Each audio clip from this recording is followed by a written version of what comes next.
Polar Bear Explorers Club, Chapter 5. It turned out finding the map room wasn't quite as straightforward as Stella had hoped. There was no signs anywhere, for one thing. No handy maps with red "You are here" dots to mark the way. She had no choice but to wander at random.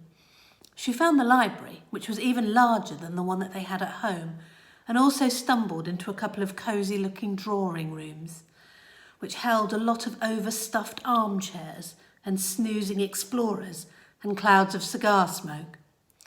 The next door she opened led to a steaming salt water pool housed in a huge room with a cavernous ceiling and beautiful wall tiles decorated with polar bears and the Explorers Club crest. Strangely, the jacuzzi in the corner was full of happily soaking penguins who looked quite miffed at being disturbed. It wasn't long before Stella was completely lost and wouldn't have been able to return to the president's room even if she'd wanted to.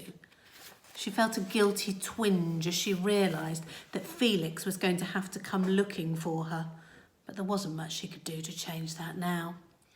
Finally, she turned a corner and found herself outside a set of large and impressive-looking double doors. Hoping that this might lead to the map room, Stella pushed them open and slipped inside. However, she didn't find herself in the map room, but in the Hall of Flags. And it was most definitely a hall with a capital H. The ceiling soared high above her, painted with a white frozen landscape scattered with some of the most important discoveries claimed by members of the Polar Bear Explorers Club. At one end, Stella recognised the polar beans that have saved Coldgate from famine 60 years ago.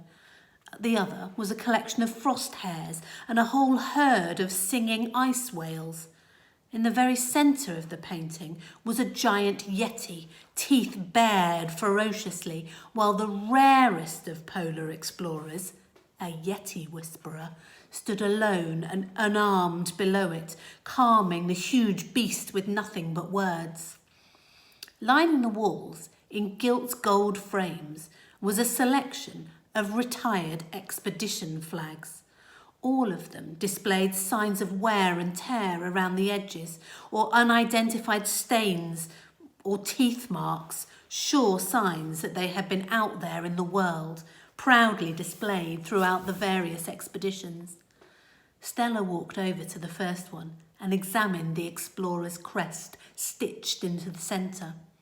It combined the 4 symbols of the world's 4 explorers clubs: polar bear, ocean squid, jungle cat and desert jackal.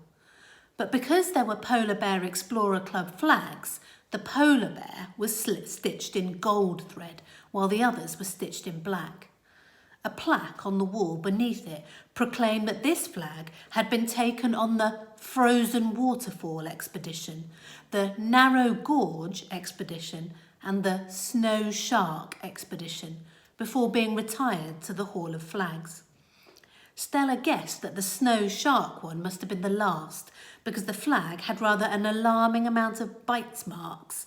It had practically been shredded in some places. Stella was so absorbed in the flag and thoughts of the monster that had wrecked it that she hadn't noticed that there was someone else in the hall with her. She only became aware of his presence when a cold voice spoke behind her. "You shouldn't be here." Stella yelped in surprise and whirled around on the spot. To begin with, she couldn't see anyone in the vast hall. But then her eyes found a boy sitting in the corner with his back against the wall and his legs drawn up, his arms resting on his knees. Slowly, he unfolded his skinny body, stood up, and took a step towards her. He was perhaps a year older than Stella, with a thin, pale face and hair so blonde it was almost white. Stella narrowed her eyes as she saw he wore the black robes of the Ocean Squid Explorers Club. These were similar in style to the polar bear robes, except that they were made from waxed oilcloth to protect the wearer from the elements and had a tiny squid emblem emblazoned on the chest. The boy's white collar was so stiff and straight it looked as if it had been starched, and his hair was brushed back so neatly that Stella thought he must have used a whole tube of hair wax to fix it like that. "Girls aren't allowed in the explorers' clubs," the boy spoke again. "You're not supposed to be here." Stella folded her arms over her chest. "Well, neither are you. This is the Polar Bear Explorers Club, not Ocean Squid." "How did you get in? Did you sneak over the gates?" the boy asked, ignoring her remark.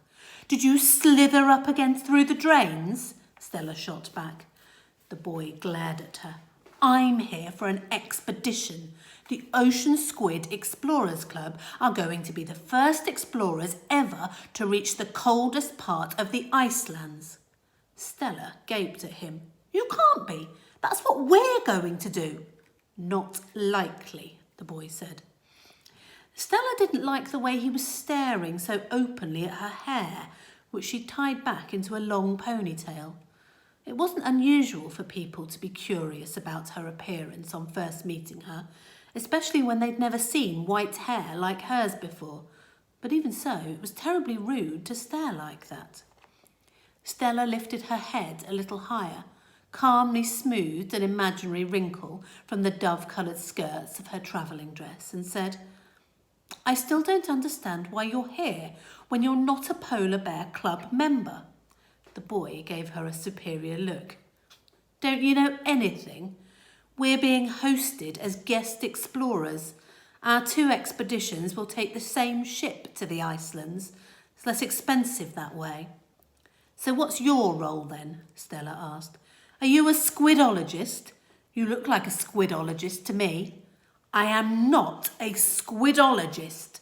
The boy drew himself up to his full height.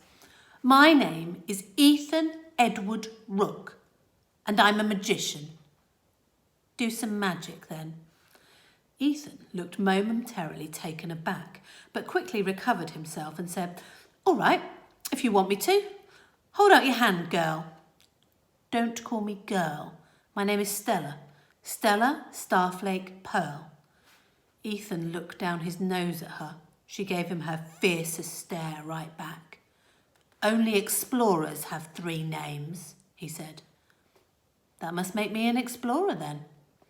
Ethan shrugged and gestured impatiently for her hand. Stella held it out, palm upwards.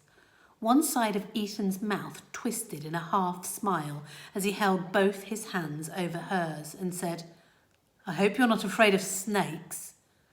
Stella was a little bit unsure about snakes, but she gritted her teeth and promised herself that she absolutely would not flinch if one magically appeared on her hand. Ethan's eyes narrowed in concentration, and the air between their 2 hands shimmered, causing Stella's skin to tingle.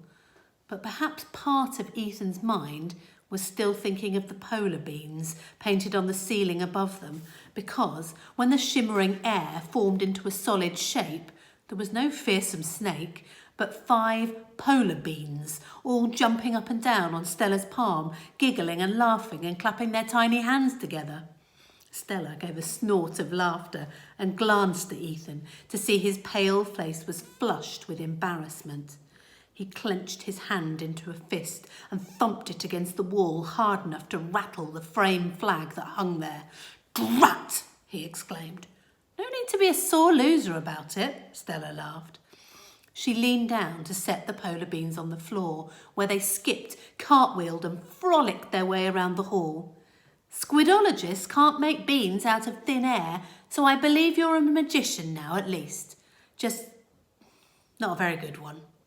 Ethan fixed her with an icy grey stare. Stella distinctly saw his nostrils flare. "I am an excellent magician," he said. "You are just a stupid girl who doesn't know what she's talking about." Stella was about to offer the nastiest insult she could think of in return when the door opened behind them and Felix walked in. "Ah, there you are," he said. "I've been looking high and low for you." He didn't raise his voice or sound angry, but Stella could hear the edge of disappointment in his tone. which was somehow worse. Suddenly, she felt no bigger than the polar beans merrily sliding up and down the polished floor of the hall. "I'm sorry, Felix," she said. "I just wanted to see the map room." Felix raised an eyebrow slightly. "This is the Hall of Flags." "I got lost," Stella admitted. Ethan gave a snort behind her. "Well, I'm glad to see you're making friends, at least," Felix said, walking over to them. He held his hand out to Ethan and said, "Felix, Evelyn, Pearl, delighted to meet you." Ethan looked at Felix's outstretched hand with an expression of distaste, and Stella decided right then and there that if Ethan didn't shake Felix's hand within the next 5 seconds, she was going to bop him on the nose really, really hard. Fortunately for Ethan, he eventually took Felix's hand and said, "Ethan Edward Rook." "How do you do?" Felix said. "I just met your father in the corridor." Ethan instantly looked a little shifty, and Stella wondered whether he had wandered off against instructions too. Felix turned to her and said, "You'll be pleased to hear that the President has agreed you can come on the expedition with us. You'll need to take the Explorer's Pledge, and then we'll be off." He turned back to Ethan and said, "We'll see you on the ship, Master Rook." Stella felt a sense of smug satisfaction at the stunned expression on Ethan's face and couldn't resist poking her tongue out at him as she followed Felix from the room. She really was going on the expedition. The President hadn't forbidden it after all, and there was nothing Ethan Edward Rook or anyone else could do to stop her.